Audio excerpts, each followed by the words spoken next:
Today I'm going to show you that making homemade bread is a lot easier than you think. All right, so here's what I've got going on here. And if it's your first time here, I welcome you. Here I have my KitchenAid, all right? And if you don't have a KitchenAid, it's fine. You can mix the dough by hand.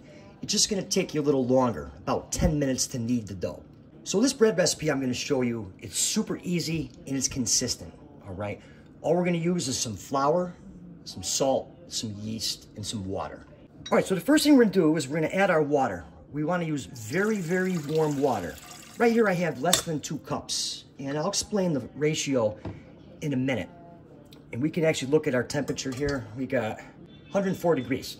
The reason you wanna have your water right around that temperature is because, number one, if the water's too hot, it'll kill the yeast, okay? If the water's not warm enough, the yeast won't activate.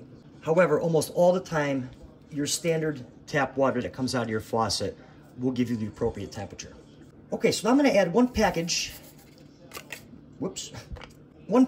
of instant yeast, all right? Now, you don't necessarily have to bloom this because I've made hundreds of loaves of bread and I've never ever had this yeast spoil, all right?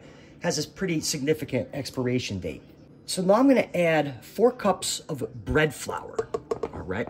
Bread flour is an amazing flour to use for this recipe because bread flour has a higher protein content, which is gonna allow you to get a better, nice crust and a nice chew, all right? There's nothing wrong with using all-purpose flour. However, all-purpose flour is good if you wanna make cakes and pie crust, muffins, and also really good for like Irish soda bread or some quick bread where you use baking soda instead of yeast. And then finally, we're gonna add our salt, 1 teaspoon. And you wanna add the salt last. You never wanna mix your salt with your yeast because the salt could kill the yeast and it won't rise. All right, so on with the dough hook, lock it up, and I'm gonna actually mix this for about 5 minutes. Okay, so it's been about 5 minutes and our dough's right where we want it, nice and sticky. So what you wanna do is we're gonna take it out of here and we're gonna put it into a greased bowl so the dough can rise. All right, so I got the bread out of the mixer, I got the dough out of the mixing bowl, and I just put it into this bowl, which I greased. And what we're gonna do is we're just gonna cover it. I like to use some tin foil that I sprayed with pan spray so that as the dough rises, it doesn't stick to the tin foil. All right, now we're just gonna let this hang out on the stove and let it rise for a couple hours. Okay, so it's been about an hour and a half, and you can see our dough has risen, it has doubled in size. So we're just gonna set that aside for a quick second. Right here I have a baking sheet with some parchment paper, and we're just gonna hit it with a little bit of pan spray. Not a lot. I'm breaking everything today. All right, and then we're just gonna take our dough right out of here, right onto our pan, and we're just gonna form this into a loaf.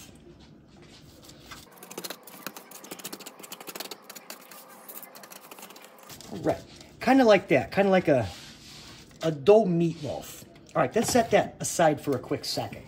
All right, so right here I have a metal hotel pan, and on the back burner I had some water boiling.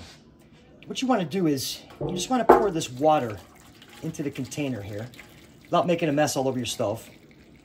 All right, we're gonna do about that much, and we're actually gonna save that right there. Okay. So now what you want to do is you want to very carefully place this on the bottom rack in your preheated oven. My oven's at 425 degrees Fahrenheit. So preheated oven on the bottom rack. What this is going to do is, while the bread's cooking, the steam is going to give us just an amazing crust. All right, so into the oven. All right, so we got our steam bath in the oven. And then finally what I'm gonna do is I'm just gonna take the rest of that water and I'm just gonna brush it on here lightly. Nothing crazy, just to help add to the nice crust we wanna get. Okay, preheated oven, 425 degrees, 25 to 30 minutes. Okay, so the bread needs about 5 more minutes, but before we take it out of the oven, this is very important. Actually, it's a safety issue. If you decide to cook the bread this way, when you open the oven, please do not stand in front of the oven and then open the oven. because you do not want the steam to come up and burn your face. Because I tell you, there's nothing worse than a steam burn. So just make sure that you stand back and then grab the oven door, open the oven door, and let the steam come up, you know, and evaporate for a quick second before you take your bread out. I don't want to see anybody getting burnt. Believe me, I've made that mistake once, and I'll never do it again. All right, so our bread is done. Exactly 30 minutes. Yeah, that's done. It's got a really nice crust on there, and it's also nice and hot. So now what you're going to want to do is basically just want to let your bread sit here, and you want to let it cool down completely.